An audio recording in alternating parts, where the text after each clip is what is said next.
Polsek Kuta telah menangkap pelaku yang tusuk pria asal Bandung, Jawa Barat bernama Denny Wahidin di depan Monumen Bom Bali.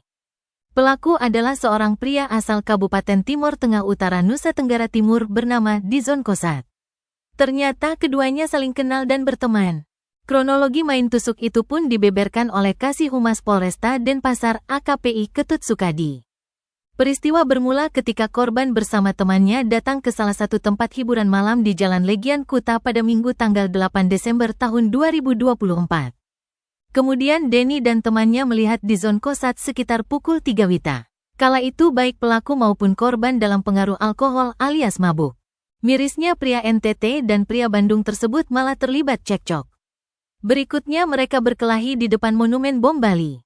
Tak disangka Dizon lari ke arah sepeda motornya dan mengambil pisau. Lalu, pelaku kembali mencari korban dan menusuknya. Usai melakukan tindakan ekstrim itu, Dizon melarikan diri ke arah utara Jalan Legian. Kejadian itu membuat warga lain yang berada di sana menjadi heboh dan melapor polisi. Video suasana mencekam usai kejadian pun viral di media sosial. Tak berselang lama anggota Polsek Kuta yang kebetulan melaksanakan patroli, datang dan menangkap pelaku. Sementara itu belum diketahui apa latar belakang yang membuat keduanya cekcok sampai pelaku nekat melakukan penusukan. Kini Dizon sudah ditetapkan sebagai tersangka dan ditahan. Pria NTT itu disangkakan pasal 351 ayat 2 KUHP tentang tindak pidana penganiayaan yang mengakibatkan luka berat. Ancaman pidana pasal tersebut berupa hukuman paling lama 5 tahun penjara.